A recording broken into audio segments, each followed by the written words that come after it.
Thank you for visiting ChristopherMedia.net. There's a new Home Depot now open on Maurice Avenue in Maspeth. And as home improvement projects go, this is a big one. Use the product locator on our app for an in-store map to find what you need fast. And check out our new pickup lockers. They make online shopping a breeze. Of course, one thing's not new, our everyday low prices.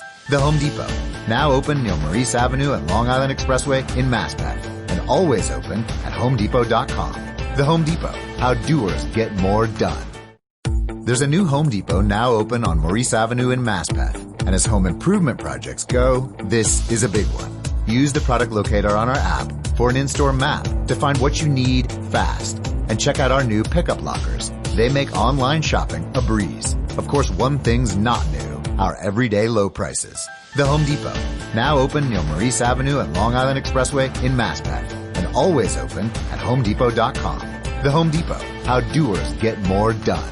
Christopher Media, let's make some noise. Welcome to Beer Nuts, a weekly excursion into the world of craft beer, brought to you by MichiganBeerGuide.com. And now, here are the Beer Nuts. Welcome to Beer Nuts, episode 164. This week we are going to review some Easter beers.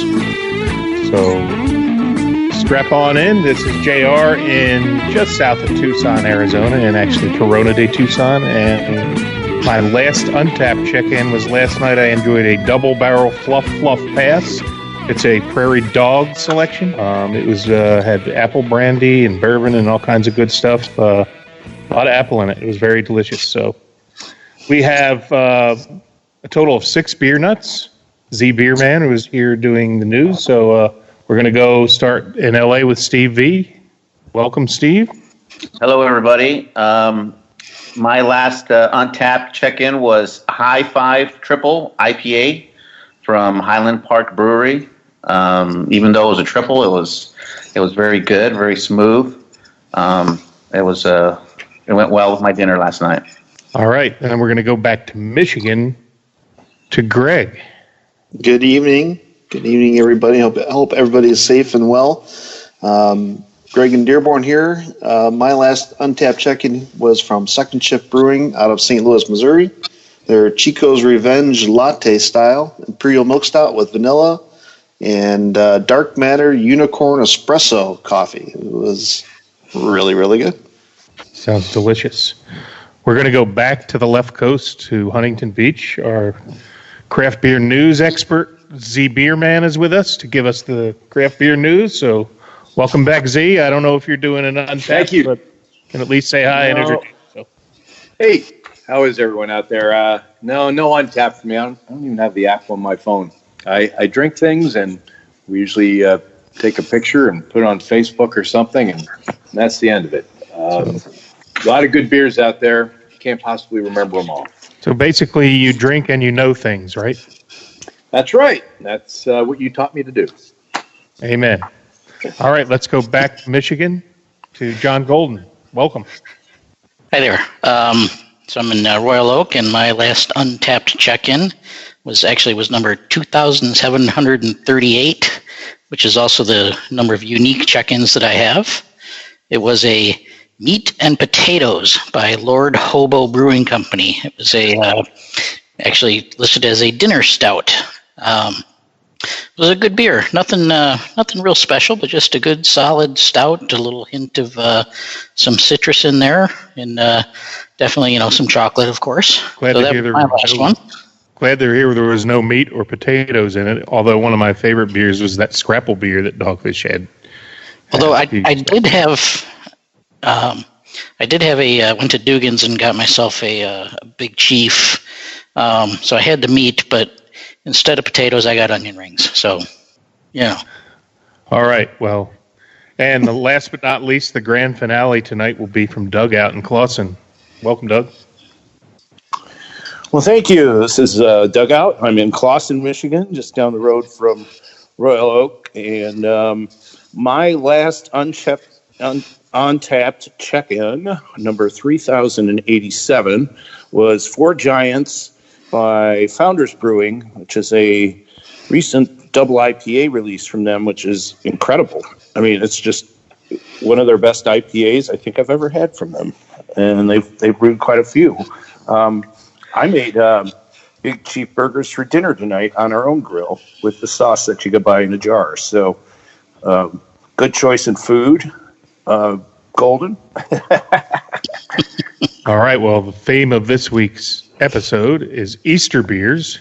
And we had a couple weeks here with the quarantining of our couple different cellar raid options, but it is Easter and it's going to feel like a little different without being able to do Easter egg hunts. But fortunately, Beer Nuts have a stockpile of good beers that will be good for Easter, and each of us, I think, has a pretty good selection. So anxious to get right into things. I'm thirsty and excited to dive into this. So again, we want to invite everybody, as always, to reiterate the theme of our show is we're not trying to be a bunch of pretentious beer snobs here.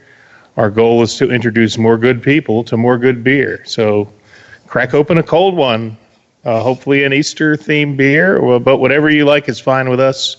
Even if you're a Miller Lite drinker, there's always the adventure of discovering new beers and styles, and we're not pretentious. We just welcome you to our table. So without further ado, we're going to go West Coast to East Coast this week, and we're going to start in Los Angeles with Steve V. Yep, no coast like the West Coast, as they always say. So my selection today is from Denver, Colorado, brewery called Great Divide, and their seasonal beer they have out is called the Chocolate Cherry Yeti. It's an imperial stout, and it's a 9.5%. It's just described as they added the sweet and sour cherries and cacao. The roasty malt backbone of the Yeti melts perfectly with cherries and the cacao to make this one smooth sipper. So I have poured my beer into my glass, and it is dark. I mean, it is pitch black. The only color you see on this is the roasted color of the foam up on top, and even that's dark. Smells delicious already. Wow, that's really good. It's the stout itself is already smooth, has this really creamy taste to it, but then you get that at the end of it, you get that sweetness. Like they described, but then you also get that little tart from the cherry. Obviously, that sweetness is probably the chocolate, but it's a little bitter, but not like this is hard to drink. It's very, very sweet, a little tart, and then just nice and smooth all the way through. Very very roasty. It was really, really great beer. If you guys can pick this one up or you see it around, I would definitely recommend it. The taste of it is fantastic. I mean, and this is something like if your stouts, you can probably drink this one all night long and not feel full from it. Doesn't have that heavy, syrupy kind of taste to it. It's very, very smooth all the way through. Very, very good. Very good. I'll have to go pick another one of these up and have it on Easter Sunday. It does sound good. Sounds tasty. I recently had a Mexican chocolate Yeti. Yes, that's a good one. But I haven't tried the cherry chocolate one. So great beer to start it out with. Certainly got that Easter profile with the candy and the cherry and everything, the chocolate. All right. Well, thank you for that review. I'm going to go next because we're going west to east. So Southern Arizona in the house. The beer I'm going to review is actually from San Diego, California. This is from Abnormal Brewing. It's called Maple Pecan Pie, Imperial Stout with maple, pecans, cinnamon, and vanilla. I did place an online order, and from my local shop here in Tucson, the Tap and Bottle. Give a shout out to them. They're doing their best to serve the local area under the current conditions. So I can tell you, I just popped the cap on this, and I'm already smelling like It smells like pancakes already in the room with the maple syrup. So I can't wait to try this. So I'm going to pour it in. It's a bomber, 22 ounce. Oh boy, it got really nice. The head on this is, I usually say cola, but it's even darker than that. It's actually pretty dark for a head. It's like light brown. But the aroma of this beer is really strong. I can smell that maple is the overpowering across the room. Let me take it closer to my nose to detect the aroma. Yeah, it's just almost maple is by far the prevalent. Can't really pick anything up other than a very strong maple. So I love maple, so this is probably going to be right up my alley. So let's take a sip. First of all, this was really healthy head on it. It's not going away anytime soon. A lot of your darker beers are pretty flat. This has a fair amount of carbonation. So the maple, again, just as it in the smell, it got a very good, nice, sweet, but not cloyingly sweet, not sugar sweet. It's more, you can taste that roasty malt with it that complements it well. But the maple, a lot of maple beers are very subtle. Like you get CBS, and it sometimes until it warms up, you barely even notice any maple. Well, you notice the maple in this. Now, living here in southern Arizona, there are a lot of pecan groves, so I'm a big fan of pecan. I can taste the pecan in this as well. Nice roasty malt backbone to it. Maple, pecan. I'm not really getting a whole lot of cinnamon, just a little bit. There's supposed to be vanilla in here. I'd say that's the one flavor I'm struggling to find, but I couldn't care less because the rest of the flavors are delicious. I pulled this out about 45 minutes before the show, so it's warming up a little bit. I think it'll warm up a couple more degrees. It'll even be more flavorful, but it's really fantastic. It's probably the definition of a pastry stout, which isn't always a great connotation, but if you like maple, pecan, a little bit of cinnamon, this is like a great breakfast beer here with the maple in it. And certainly one of my, I'm not a big dessert fan overall as far as eating desserts. I always used to joke that I would rather drink my dessert. But pecan pie is one weakness I do have. If it would be any kind of dessert or pie, I always gravitate toward pecan pie, which of course it's loaded with calories, but this is the best of both worlds. I can have my pecan pie as a liquid form. It's really, really well done. Abnormal is a very highly respected brewery. I've had a lot of great things from them, and they do great stouts. This is I think this gets like a 4.4 on Untapped. I'll have to double check it, but it would definitely probably be approaching that 4.5 rating for me. It's that good, and especially for not being a barrel-aged beer. There's no bourbon barrel. It's just beer and some flavoring. I'd say if anybody was a critic of it, they might say, "Oh, well, it's a maple bomb." But you know what? I'd rather have a strong maple flavor than having to struggle to find it, like some of the other maple beers that I had high hopes for that you could barely detect it. So if you like maple, you'll love this beer. If you don't, you probably should pass on it, but that's fine. That's more for me.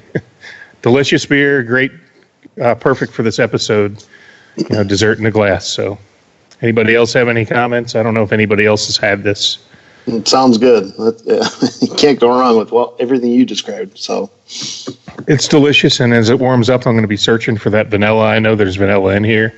It is listed as the last ingredient, so it may be like a subtle vanilla touch, but I'll look for it as it warms. But I do want to read the description before we move on. So, pecan pie in true abnormal fashion, we decided the addition of maple syrup would be just what this beer needed.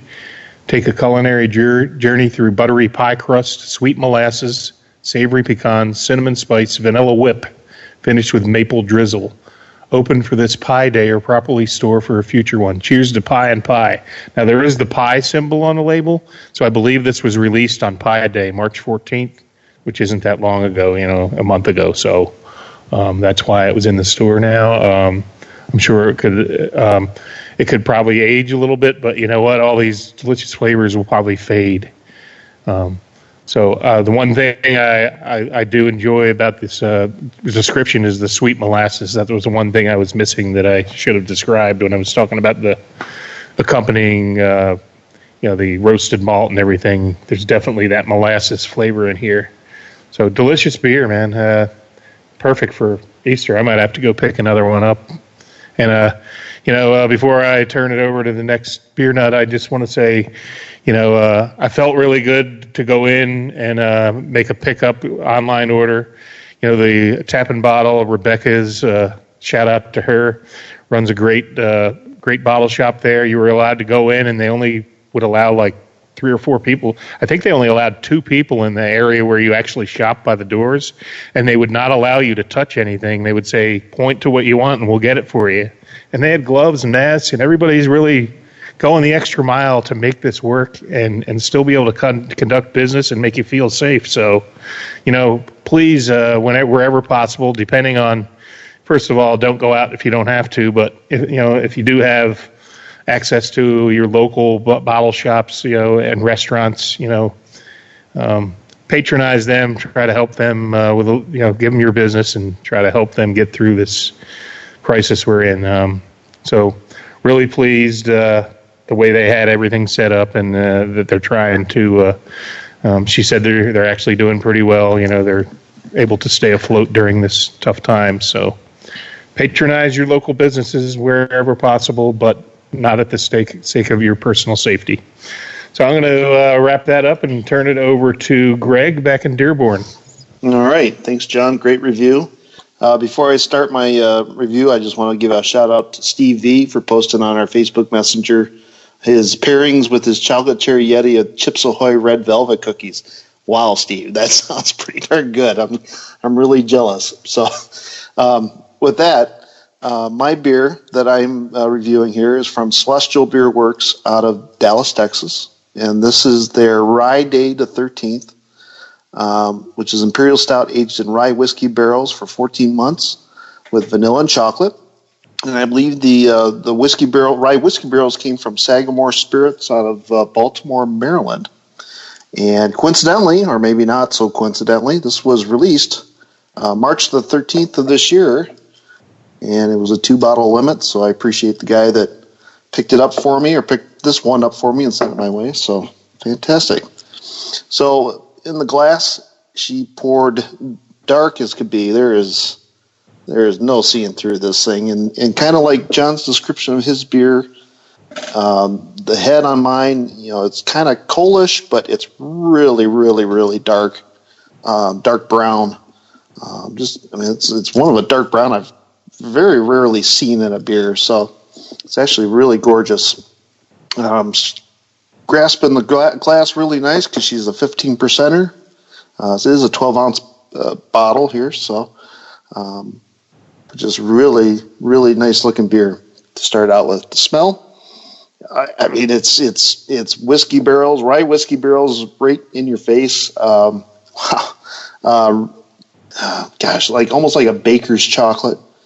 There's a little sweetness as well onto that smell, but it's that whiskey is definitely making itself known right off the bat. So, first taste. Great mouthfeel. It's thick, it's syrupy, but not too sweet. You get a really, it's very smooth up front. Then you get a little sweetness. But throughout that, you get that whiskey and dark chocolate, and towards the end, maybe like a little vanilla sweetness. It hasn't come fully up to room temperature yet, or just below. I did have it in the fridge a little longer than I hoped for, but man, this is outstanding. My goodness, gosh, I don't know what else to say about it. She is a delicious beer. You may get a little bit of that wryness as well, the little peppery type bite to it as well. But overall, this is a very delicious beer. I wish I had a cookie like Stevie to pair with it, or any kind of chocolate. Maybe the Easter Bunny will decide to bring me a few of those instead later on. But excellent beer from Celestial. I doubt anybody has had this yet, but I definitely recommend anybody that gets an opportunity to pick up some Celestial or trade with them. Definitely do so. Great stuff. ChristopherMedia.net. There's a new Home Depot now open on Maurice Avenue in Maspeth. And as home improvement projects go, this is a big one. Use the product locator on our app for an in-store map to find what you need fast.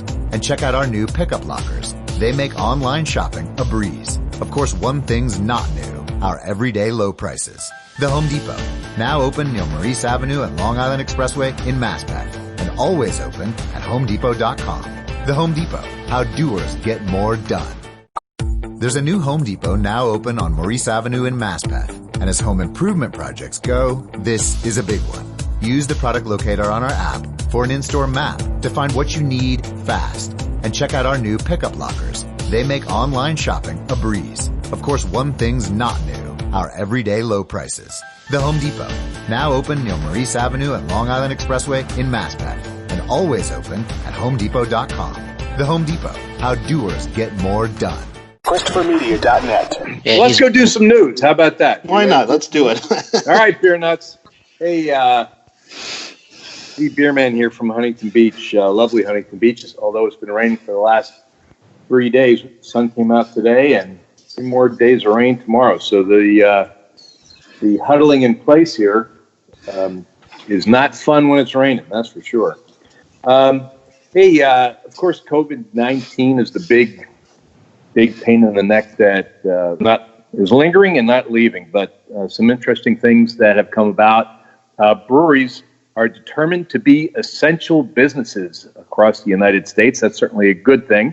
So breweries are allowed to be open if they care to be. One key thing that's going on now is they're trying to convert growlers to go. Anheuser-Busch had just put out a circular that we caught on to, and they're pretty much unidentified plastic growlers. I know, boo-hoo for plastic, but the whole idea here is they have these 64-ounce plastic growlers that you actually order through Staples, and they're $1.45 each.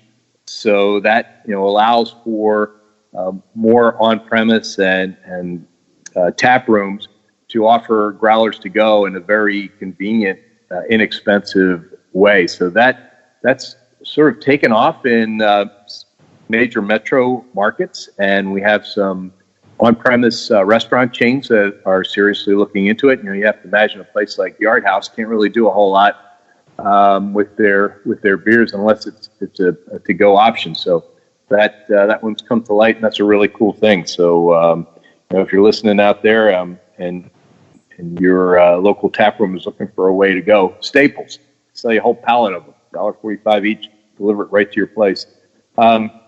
But yeah, so breweries across the U.S. are open, but not in Mexico. So Mexico started closing down all the breweries and the large beer plants there, especially by the border, were ordered to close down. Whether it's Corona or Heineken's, Dos Equis brands, they're all winding them down and going down to skeleton crews. So they're reporting that they have 7 months supply, but kind of interesting that while the breweries are open in the U.S., they're all closing down in other parts of the world, and Mexico being the most predominant one. So breweries are essential.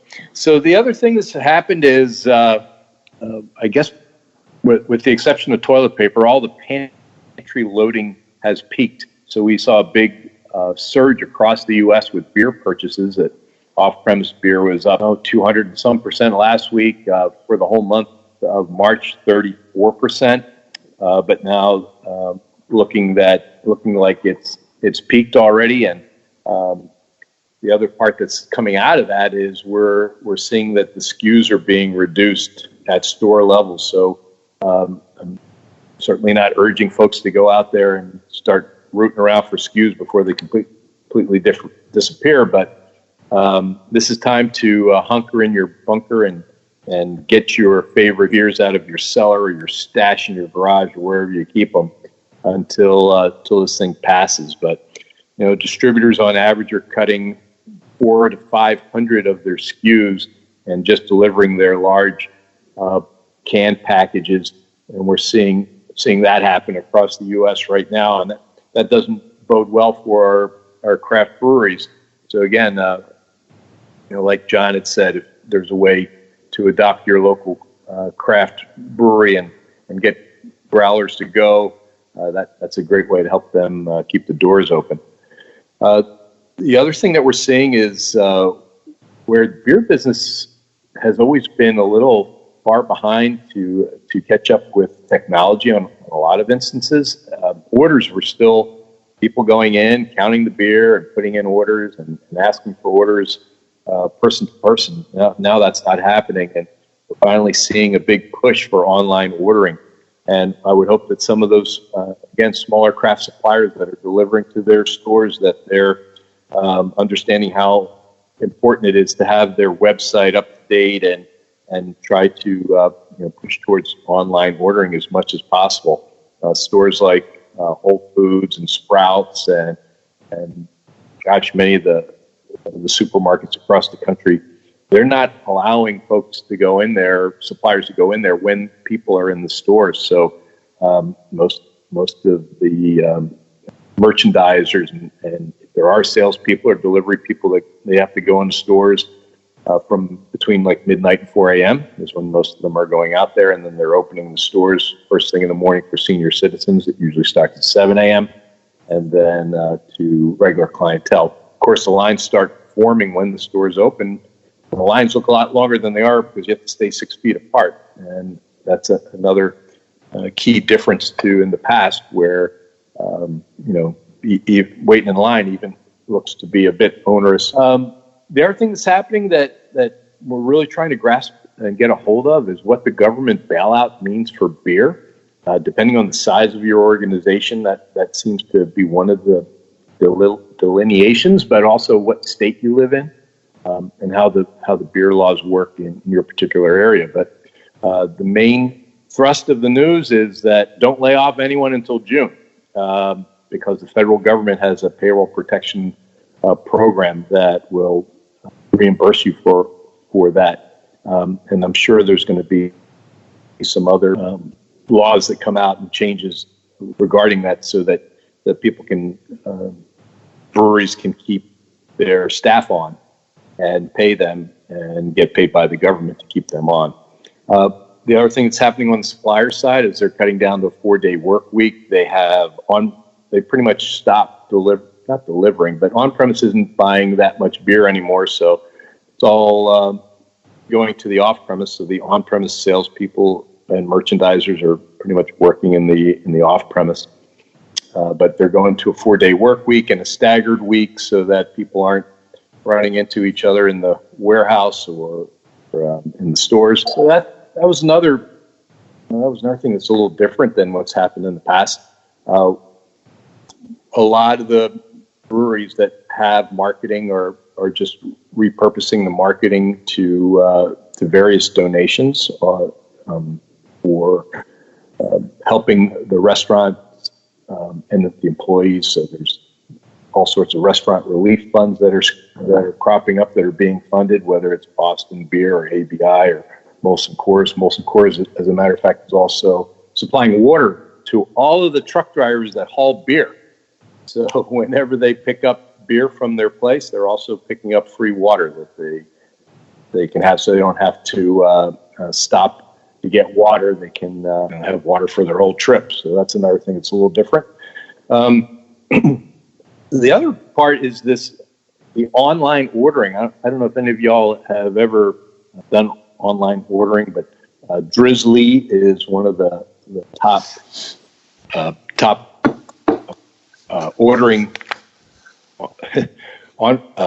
ordering sites where you can order your beers and they deliver them right to you. And right now, their stock and business is surging.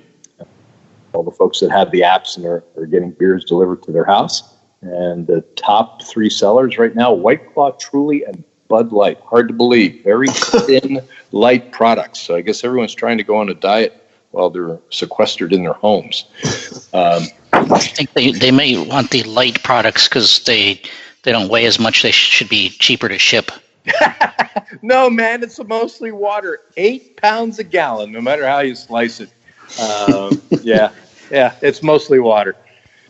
But it was interesting to see that. So 54% of consumers that's what they're buying, right, for whatever reason.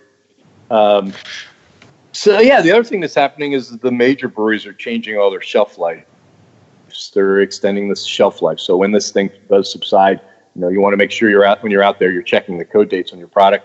Anheuser-Busch, their Elizen, Goose Island, Karbach, they've extended their shelf life to 180 days, 6 months, which previously was a lot less. So that's happening with all the brands while they're doing their QAs, trying to make sure that wherever the product is going, that it's able to sell through in time before it expires. So that's all the news that's fit to talk about regarding beer today. I mean, there's still some things that are going on with some of the smaller brands. There's even brands that are and flavors still being launched, which is pretty neat. But what we're seeing is the market is changing, and the beer distributors and the beer producers trying to manage through this and make sure that their high quality products are getting to market, despite all the obstacles that they have out there. So Johnny, that's it. All right. Where were you? You disappeared there. I'm back. Yeah, I think I had like 50 applications open, and my Mac laptop froze up on me. So I just forced quit. I think I forced quit like 16 apps when I rebooted because it opens up everything. So I think I'm good for the rest of the show. So thanks for bearing with me. But I wanted to add, when you were talking about the growlers and stuff, when I went into Tap and Bottle to pick up my online order that I placed, they actually had cases of ball jars. I saw a guy walking out with a ball jar. It looked like he was, got a jar of Shine or something. But what happened is it's hard to get crowlers now. The demand for crowlers is overwhelming because all these retailers stuck with draft beer that they're just going to lose. They can't sell it. So I declined to buy a growler or a ball jar, a 32-ounce ball jar full of draft beer. But I'm kind of regretting that. It was kind of cool. I just kind of look cool with people walking out with a ball jar full of beer. But that's another adaptation. I mean, there's no crowlers, and man, the prices were great. I should have probably bought something. It was like $6 to $8 for a 32-ounce ball jar full of draft beer, but I figured you had to drink it pretty quick, and I was already buying a good amount and some good stuff. So that was just something I wanted to point out. But people are adapting. The beer distributors have to change with the times. I will say that there may be 54% of people buying seltzers and stuff, but as much as we like to say we're not pretentious, because we're not, and everybody's welcome here, I can assure you we've already unanimously decided as Beer Nuts that we will never do a seltzer episode. I'll leave it at that. And well, it's good for sanitizing. Can't we use it for a sanitizer? It's got to be at least 120 proof to be a sanitizer. Ooh, that'd be a fun seltzer. So Everclear was sold out at my Safeway the other day too. I was going to buy some and mix it with some aloe to make a homemade hand sanitizer, but they bought all the Everclear out. Awesome. That's hilarious. So it's interesting. At the very beginning, you brought up about the plastic growlers, and back a lot of years ago, I used to work at Goose Island, and that's what we had. That's all we had were plastic growlers. There weren't really reusable containers, and this was pretty early on in the craft beer boom. It's interesting to see those kind of come back.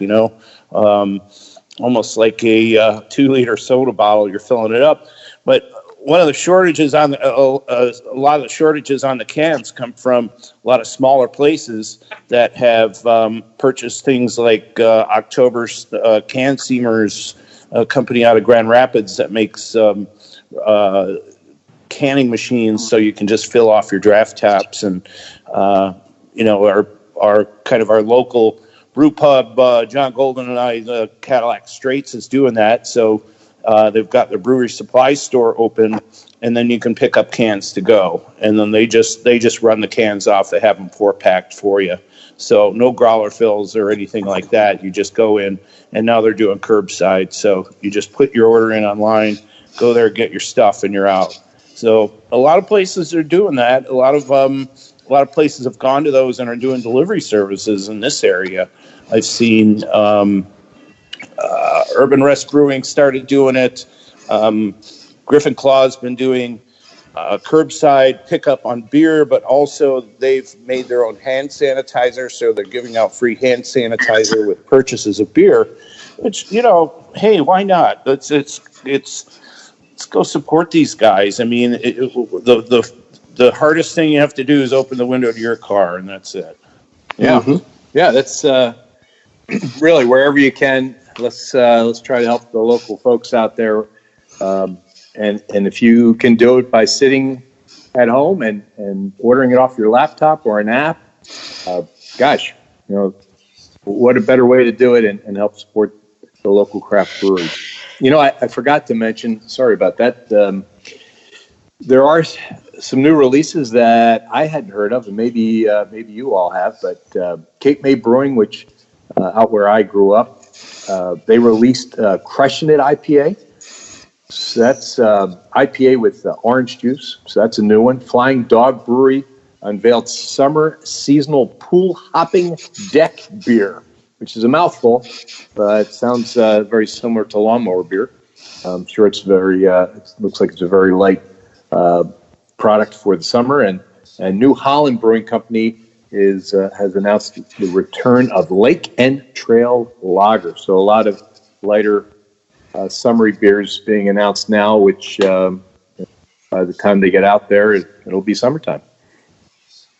Well, I'd like to expand on that, and I'm going to go away from the lighter beers because one of my favorite brewers had to, let's just cut to it, Perrin Brewing, No Rules. They just had the release on Saturday. Yeah. Normally, you have to go to the brewery to get it, but because of COVID and everything that's happening, it was an online release where you could go on. Fortunately, I have a friend in the Grand Rapids area that told me if I wanted to place an order, put his name on it, he'll pick it up for me, which the brewery is allowing. Mm-hmm. So I was able to go online and place an order for a bottle of this year's No Rules, which is I think it's been reviewed on the show, but I think it's a 15 to 18% real strong Vietnamese porter with there's different variants. It's a really strong. They come in bomber bottles, but I was able to get a bottle of the coffee variant and the mango chili variant.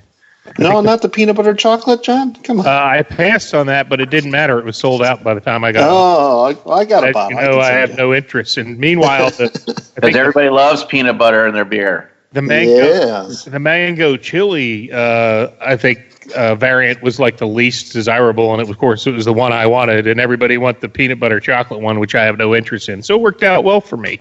So I got at least one of each. I got to get some No Rules over the interwebs. So that was awesome. That is awesome. That was a pretty good system, how they set it up. It was pretty seamless, and I got mine, and looking forward to, when it comes out here. I think April 20th is the first day we can pick it up. So, yeah, looking forward to it. It went real well. 420, right. ChristopherMedia.net.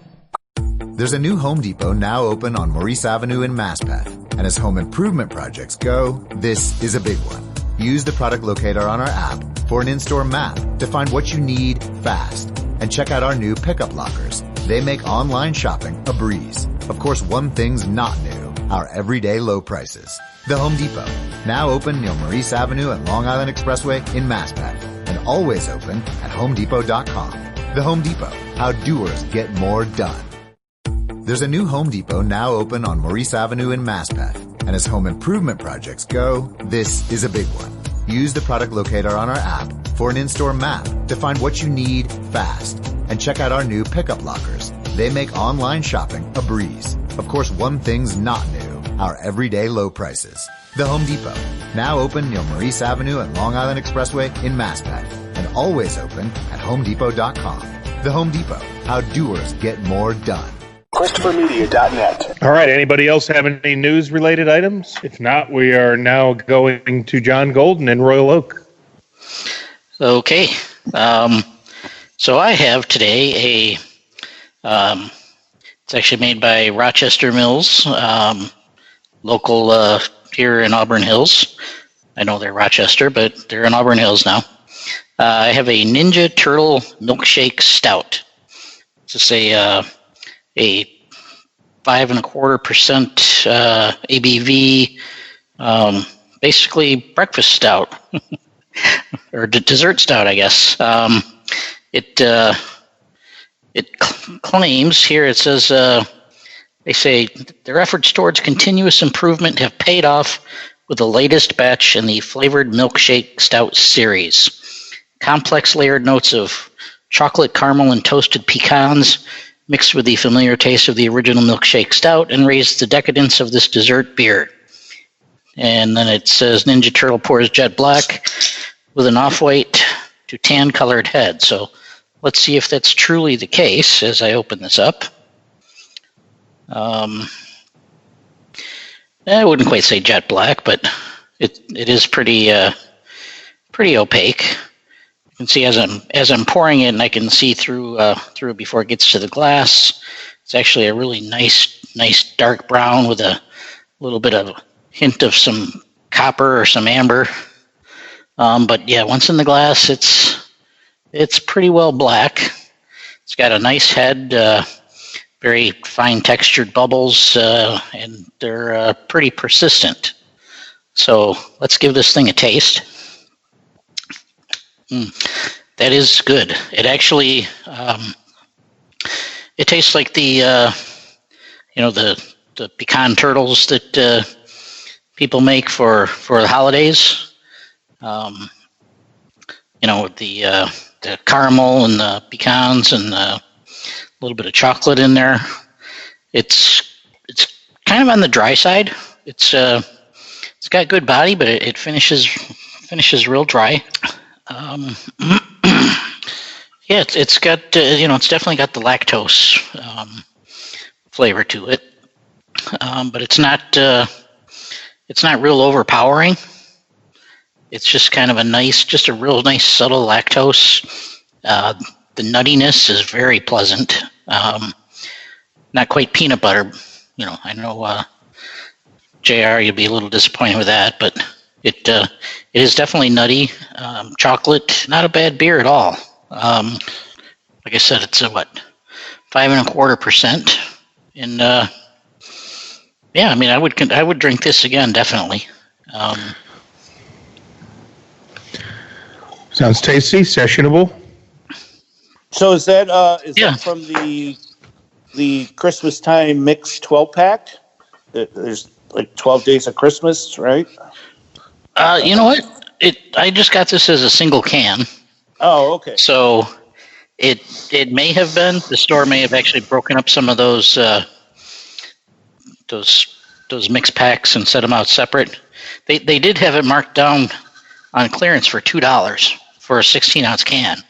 So I was kind of like, hey, I'm definitely going to try this. That's worth the deal. Sounds That's worth it. Yeah, every year Rochester Mills puts out a mixed. There's 12 different ones in there, right? Or do they go twos to make 6 different ones? That might be 12 twos. I think they're twos. 12 Days of Christmas, it's called. Yeah, and then there's like blueberry pancakes, and maybe that's one of those. Which blueberry pancake is delicious, by the way. It is. I agree, and that is available on its own. I'll get that 12-pack just for that. I think I might have something like one of them left, like some random. I don't know. I don't drink it, but maybe it's too low of a ABV. I don't know. Yeah. Well, like I said, though, the one thing about this compared to a lot of their other milkshake stouts that I've had is the lactose level on this one is actually quite low. I mean, it's you've still got that that sweetness, but it's not as predominant as all the other ones I've had, which I think is the primary differentiator between this and their other beers. Well, yeah, that 12 Days of Christmas is pretty good. there's always a couple that you really love and a couple that you don't care for. But overall, I usually like 9 or 10 of them. Just throw out the peanut butter ones and give those to a friend. Yeah, Me, anyway. The tapioca pudding or whatever it is. Just don't put that in there anymore. Oh my God, tapioca! Really? They did that? No, I'm kidding. Oh, good God! Jeez. Yeah, see, that just sounds nasty. But I will say that the blueberry pancake is available on its own in 4-packs. I remember buying that at Discount Drinks in Wyandotte when I lived up there, and that is my favorite one of theirs. And there's always a few detractors that say, "Oh, it's like it's all artificial flavor and this and the." You know what? I don't care what the flavor is. I would love a 4-pack of that beer right now. So anybody sees it, pick it up and mail it to me. I know some of these are kind of gimmicky, quirky pastry beers, but you know what? Give the people what they want. And those 12-pack, 12 Days of Christmas things fly off the shelves in Meijer and all the chain stores up there. And I mean, it's a great, cool thing when you can buy 12 different beers in a box and try them all. And there's always going to be 1 or 2 duds. I remember there was a candy cane or peppermint one that I couldn't stand either. And of course, that peanut butter one's not up my alley. But hey, it's great to try that many beers. And sure, that's a great innovation by them to have that package. And I think that's where that came from. Yeah, Samuel Smith used to make a really good winter holiday mix pack that had some really tasty beers in it. They had one that was called an Old Fezziwig Ale. It was just amazing. Oh yeah, I remember that one. That was awesome. Yeah, but it was only available as part of that mix pack. Is the 12th beer in that pack a pink one and it's called Pepto Bismol? I think that one was actually. I think the peppermint beers, but you got 2. The candy cane pepper one was the generic equivalent thereof. All right. Well, thank you for that one, John. And now we're going to Clausen for the grand finale, and it is a doozy. So, Dugout, take it away. All right. Well, yeah, save the good stuff for last. Well, not good for some of you because it is a peanut butter beer. And, we're doing Easter beer episode here. And one of the reasons I picked this was the there's 2 candies that I like, besides jelly beans. 3 candies. No, there's more. There's candy that Reese's Peanut Butter puts out. It's an egg that's peanut butter and chocolate. So this one, when I was going through the fridge, I didn't even know that I had this. I don't even remember buying this. But it's called Bowser and Koopa, and it's from Transient Artisan Ales. And this is an Imperial Stout with Violet Sky, Cocoa Nibs, which I guess is the chocolate place, and peanut butter. And it's a collaboration with the Open Bottle and Violet Sky. And Violet Sky must be making the chocolate. I'm not sure of where they're at. American Craft Chocolate is under their name. The Open Bottle I do know, and that is a craft beer store / beer bar that's in Tinley Park, Illinois. And it is right off of I-80 and Harlem Avenue, way in the south suburbs of Chicago. And it's a great, cool little place. I mean, it's a small bottle shop. They don't carry tons and tons of inventory, but everything they have is something really cool and unique. And there's mead sections, and there's local stuff, and there's really kind of off the wall stuff that's semi-local. And I know they do a lot. They make runs to Transient, which is right across the Michigan border from Indiana, and then bring products back and sell them in the store. So they're pretty much one of the few places you can actually get Transient in Illinois. So Doug, real quick, I looked up Violet Sky. It's in South Bend, Indiana. So right on. Cool. Perfect. Yeah, so it's right along their trailway path there. So let's give this one I poured it already. Who am I kidding? It's dark, thick black. It's 12.5%. There was a head on it some time ago. Just the beer is too thick and sludgy to really hold up too much carbonation, which is fine. It's the nose. You get a lot of peanut in chocolate, and you really get some dark fruits, dried plums, and just the peanut smell is pretty strong. There's take a sip of it. Man, this is so freaking good. I mean, the peanut flavor is there, and it's a peanut beer, and there's no masking that flavor. I mean, that's you either like it or you don't. I think a lot of people don't, and it can really detract from the flavor. What I'm getting here, though, is so much chocolate and so much body in this beer that it is like drinking a dessert.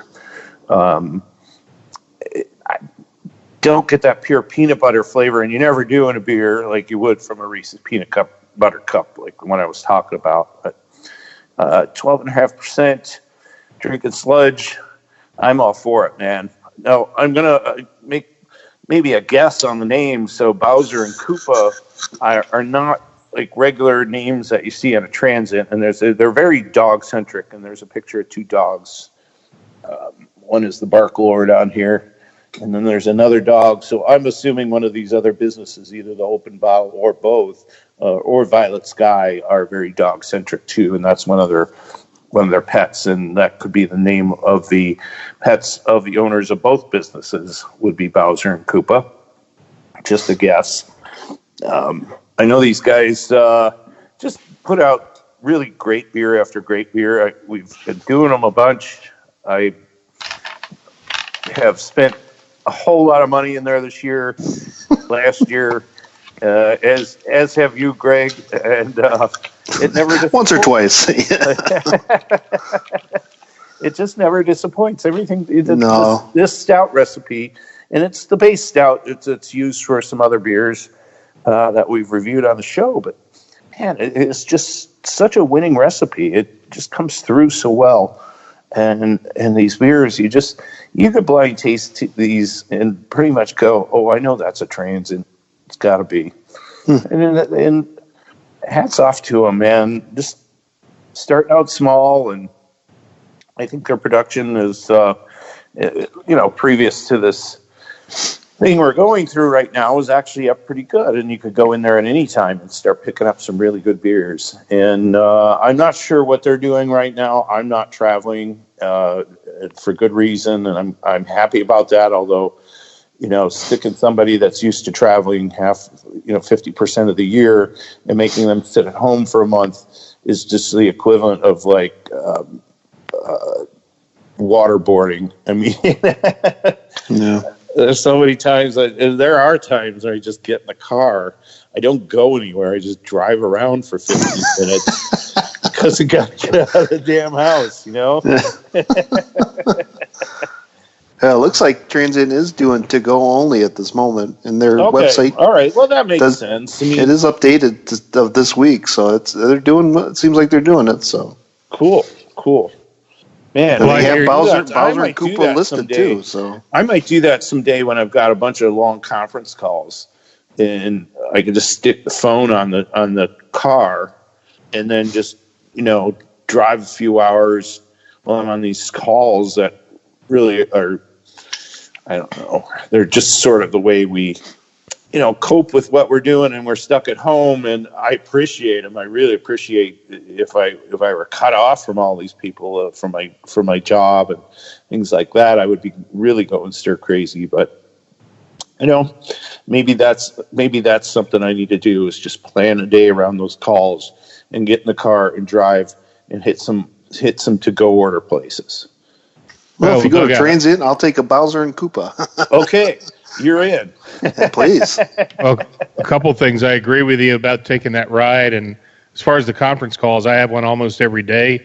I think the company is just kind of like trying to keep us engaged, and they're going to be paying us. They're going to get their money's worth, and that's fine. It is keeping my mind off of things and keeping me focused on, trying to conduct business the best we possibly can in this environment. But yeah, what a great idea. All the conference calls I have, it's about an hour drive to Tombstone, and I remember a couple of weeks ago I went and picked up an online order. I placed an online order. It was all ready for me when I got there. So what a great idea to drive to your local brewery and, get a little bit of sanity, a break from the house, get in the car and drive. And, when you get there, they have it all ready. It's like very little interaction. Some of them will even curbside pickup, bring it to your car. Great idea. As far as the beer, I've never had a bad beer from Transient. It's you guys all know my distaste for peanut butter beers, so this is probably not one that I would ask you to pick up for me, but if anybody could probably do one that I might actually enjoy, it would be them. And that being said, more for the rest of you, I'll go for some of their other stouts, because as you both, I concur with you, the base stout recipe they have is off the charts. So that was a great beer to end this episode with. And other than John Golden's, we could have this could have been a mirror of last week's High Gravity.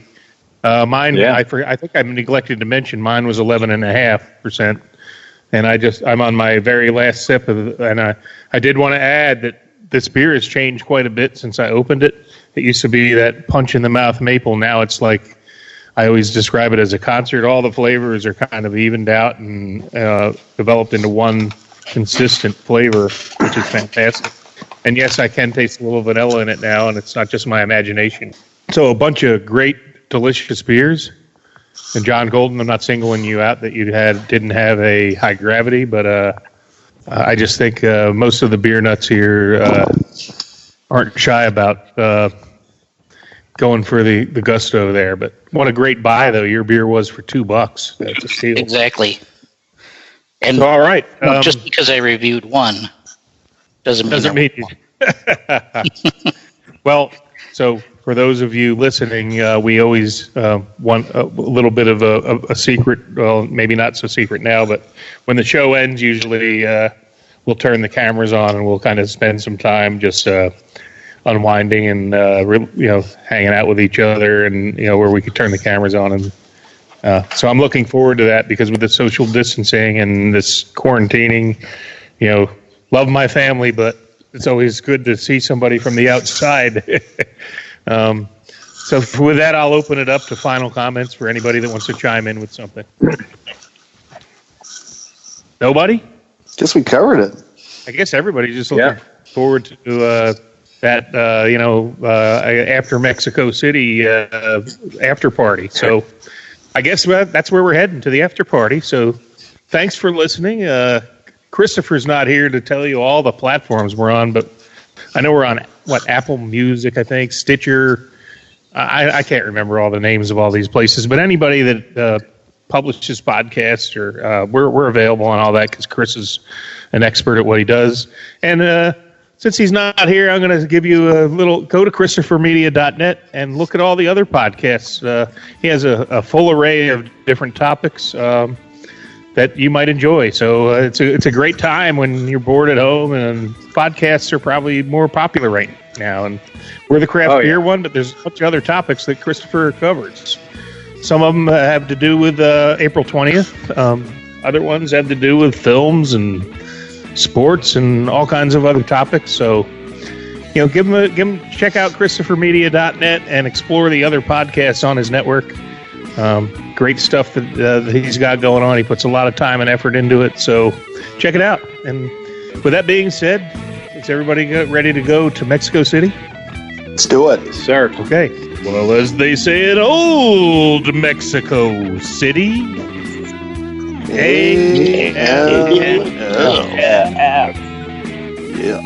ChristopherMedia.net. There's a new Home Depot now open on Maurice Avenue in Maspeth. And as home improvement projects go, this is a big one. Use the product locator on our app for an in-store map to find what you need fast. And check out our new pickup lockers. They make online shopping a breeze. Of course, one thing's not new, our everyday low prices. The Home Depot, now open near Maurice Avenue and Long Island Expressway in Maspeth, and always open at HomeDepot.com. The Home Depot, how doers get more done. There's a new Home Depot now open on Maurice Avenue in Maspeth. And as home improvement projects go, this is a big one. Use the product locator on our app for an in-store map to find what you need fast. And check out our new pickup lockers. They make online shopping a breeze. Of course, one thing's not new, our everyday low prices. The Home Depot, now open near Maurice Avenue and Long Island Expressway in Maspeth, and always open at homedepot.com. The Home Depot, how doers get more done. ChristopherMedia.net. If you like this show, please tell a friend. Please make sure to rate and comment on all your favorite Christopher Media shows. Please follow us on Twitter and like and share us on Facebook. You can subscribe to all ChristopherMedia.net shows for free on ChristopherMedia.net. Thank you for listening, and thank you for visiting ChristopherMedia.net. Thank you for visiting ChristopherMedia.net.